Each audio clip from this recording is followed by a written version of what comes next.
bersama aku di dalam doa, di dalam doa. Salam sahabat doa kekuatanku. Jumpa lagi bersama dengan kami dalam doa dan permenungan kita hari ini, Rabu 12 April 2023.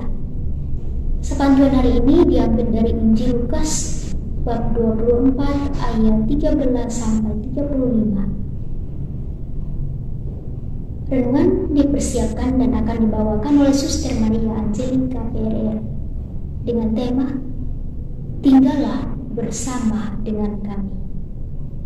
Doa kita pada hari ini bersama dengan saya, Suster Maria Alfonsin PRR. Untuk itu, Bapak Ibu para sahabat yang terkasih, mari kita mempersiapkan hati dan batin kita, mengundang kehadiran Roh Kudus dalam lagu Veni Creator. Roh Tuhan memenuhi dunia. Haleluya, haleluya. Ia merangkul segala sesuatu. Ia memahami segala tutur bahasa. Roh Tuhan memenuhi dunia. Haleluya, haleluya. Allah bangkit, lalu tercerai berailah musuhnya, dan yang membencinya berlari dari hadapan wajahnya. Roh Tuhan memenuhi dunia. Haleluya, haleluya. Kemuliaan kepada Bapa dan Putra, pujian bagi Roh yang kudus. Roh Tuhan memenuhi dunia. Haleluya, haleluya. Dalam nama Bapa dan Putra dan Roh Kudus, amin. Utuslah Roh-Mu ya Tuhan, maka semuanya akan diciptakan lagi, dan Engkau akan membaharui muka bumi. Marilah berdoa. Allah Bapa kami yang maha baik, kami bersyukur kepadamu untuk kehadiran-Mu dalam menyertai perjalanan iman kami. Engkau telah mengagungkan hari ini dengan membangkitkan Putra-Mu Tuhan kami Yesus Kristus dari alam maut, yang memberikan harapan hidup kekal kepada kami. Kami mohon, teguhkanlah iman dan harapan kami akan hidup baru yang Dia anugerahkan bagi kami berkat kebangkitan Putra-Mu, sebab Dialah Tuhan dan pengantara kami, kini dan sepanjang masa. Amin. Sapaan Tuhan hari ini diambil dari Injil Lukas bab 24 ayat 13 sampai dengan 35. Pada hari itu juga dua orang dari murid-murid Yesus pergi ke sebuah kampung bernama Emmaus yang terletak kira-kira 7 mil jauhnya dari Yerusalem, dan mereka bercakap-cakap tentang segala sesuatu yang telah terjadi. Ketika mereka sedang bercakap-cakap dan bertukar pikiran, Datanglah Yesus sendiri mendekati mereka, lalu berjalan bersama-sama dengan mereka. Tetapi ada sesuatu yang menghalangi mata mereka, sehingga mereka tidak mengenal Yesus. Yesus berkata kepada mereka, "Apakah yang kamu percakapkan sementara kamu berjalan?" Maka berhentilah mereka dengan muka muram. Seorang dari mereka namanya Kleopas menjawabnya, "Adakah engkau satu-satunya orang asing di Yerusalem yang tidak tahu apa yang terjadi di situ pada hari-hari belakangan ini?" Katanya kepada mereka, "Apakah itu?" Jawab mereka, "Apa yang terjadi dengan Yesus orang Nazaret? Dia adalah seorang nabi yang berkuasa dalam pekerjaan dan perkataan di hadapan Allah dan di depan seluruh bangsa kami. Tetapi imam-imam kepala dan pemimpin-pemimpin kami telah menyerahkan dia untuk dihukum mati dan mereka telah menyalibkannya. Padahal kami dahulu mengharapkan bahwa dialah yang datang untuk membebaskan bangsa Israel. Tetapi sementara itu telah lewat 3 hari sejak semuanya itu terjadi. Tetapi beberapa perempuan dari kalangan kami telah mengejutkan kami. Pagi-pagi buta mereka pergi ke kubur dan tidak menemukan mayatnya.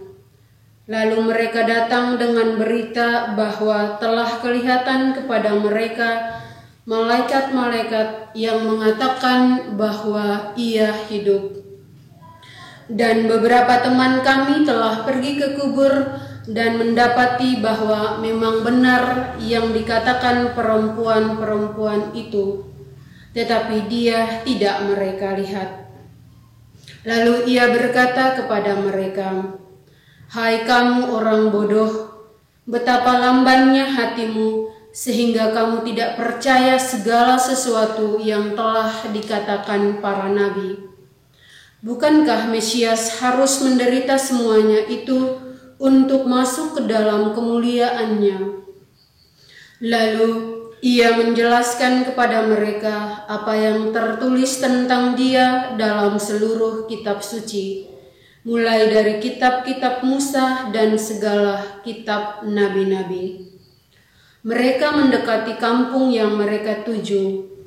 Lalu Yesus berbuat seolah-olah hendak meneruskan perjalanannya. Tetapi mereka sangat mendesaknya, katanya, "Tinggallah bersama-sama dengan kami, sebab hari telah menjelang malam dan matahari hampir terbenam." Lalu masuklah ia untuk tinggal bersama-sama dengan mereka. Waktu ia duduk makan dengan mereka, ia mengambil roti, mengucap berkat, lalu memecah-mecahkannya dan memberikannya kepada mereka. Ketika itu terbukalah mata mereka dan mereka pun mengenal dia, tetapi ia lenyap dari tengah-tengah mereka. Kata mereka seorang kepada yang lain, "Bukankah hati kita berkobar-kobar ketika ia berbicara dengan kita di tengah jalan dan ketika ia menerangkan kitab suci kepada kita?" Lalu bangunlah mereka dan terus kembali ke Yerusalem. Di situ mereka mendapati ke-11 murid itu. Mereka sedang berkumpul bersama-sama dengan teman-teman mereka. Kata mereka itu, "Sesungguhnya Tuhan telah bangkit dan telah menampakkan diri kepada Simon." Lalu kedua orang itu pun menceritakan apa yang terjadi di tengah jalan dan bagaimana mereka mengenal dia pada waktu ia memecah-mecahkan roti. Demikianlah sabda Tuhan, terpujilah Kristus. Tinggallah bersama dengan kami. Bapak, Ibu, saudara-saudari yang terkasih, kita memasuki hari ketiga dalam oktav Paskah. Ketika suatu peristiwa besar terjadi dalam hidup kita, peristiwa itu menjadi heboh atau menjadi viral, banyak orang pasti membicarakan tentang hal itu. Untuk orang-orang yang jauh dari peristiwa itu, pembicaraan mereka sebatas perasaan, misalnya sedih, kesal, tidak menerima, dan lain sebagainya. Tetapi untuk orang-orang yang dekat dengan peristiwa yang besar yang terjadi, situasi batin mereka terlihat jelas. Perasaan dan perkataan mereka menunjukkan sikap tidak menerima, mereka menunjukkan sikap kecewa, kecemasan terjadi dalam hidup mereka, dan ada tindakan yang mereka buat, yaitu menghindar atau mendekat dengan peristiwa itu. Bapak, Ibu, saudara-saudari yang terkasih, peristiwa kebangkitan Yesus merupakan peristiwa yang menunjukkan kemuliaan Tuhan di kalangan para murid. Peristiwa besar bagi ke-12 Rasul Yesus dan juga bagi murid yang lain. Kleopas dan seorang murid yang lain mengalami keputusasaan dari peristiwa besar ini. Bagaimana memulihkan situasi batin dari kedua murid ini? Kondisi mata hati dan mata fisik mereka secara tertutup. Dalam perjalanan ke Emmaus, percakapan yang terjadi antara kedua murid ini membuat mereka tidak mengenali Yesus yang mendekati mereka dan berjalan bersama dengan mereka. Yesus masuk dalam percakapan kedua murid dengan bertanya, "Apakah yang sedang kamu percakapkan sementara kamu berjalan?" Kedua murid itu berhenti dengan muka muram, agak heran, dan Kleopas menjawab dia, "Adakah engkau satu-satunya orang asing di Yerusalem yang tidak tahu apa yang sedang terjadi di hari-hari belakangan ini?" Ketiganya menyusuri perjalanan menuju Emmaus, larut dalam diskusi yang sungguh-sungguh dan serius. Pada saat itu, Yesus sungguh dipandang sebagai orang asing, dan bisa dikatakan bahwa kedua murid ini belum mengimani Yesus secara mendalam. Namun, mereka membicarakan Yesus. Oleh karena itu, Tuhan Yesus menampakkan diri kepada mereka, tetapi tidak memperlihatkan wajah yang dapat mereka kenali. Kedua murid itu mengasihi sekaligus meragukan Yesus, sehingga Tuhan Yesus hadir di luar untuk mereka tanpa menyingkapkan identitasnya. Karena mereka berbicara tentang Yesus, Yesus menyingkapkan kehadirannya kepada mereka, tetapi karena mereka meragukan Dia, maka Tuhan Yesus menyembunyikan penglihatan akan wajahnya yang dapat mereka kenali. Yesus membiarkan mereka menceritakan kegelisahan dan kepedihan mereka. Yesus secara empatik mendengarkan mereka mencurahkan keraguan dan kemelut yang mereka hadapi, serta menggunakan kitab suci agar mereka lebih memahami penderitaan dan kemuliaannya.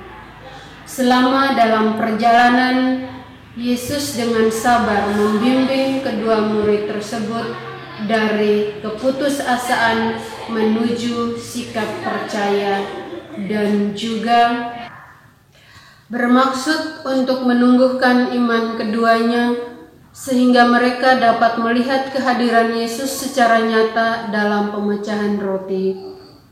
Setelah perjumpaan di jalan, kedua murid memperhatikan keterbukaan dan perhatian mereka kepada Yesus yang tidak mereka kenal.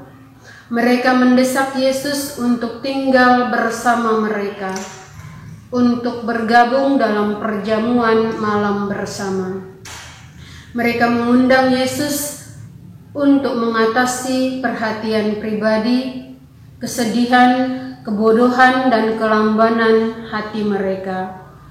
Kedua murid itu baru mengenal Yesus ketika Yesus memecahkan roti yang merupakan ritus dalam perayaan Ekaristi. Terbukalah mata mereka dan mereka mengenal Yesus. Hati mereka berkobar dan budi mereka tercerahkan.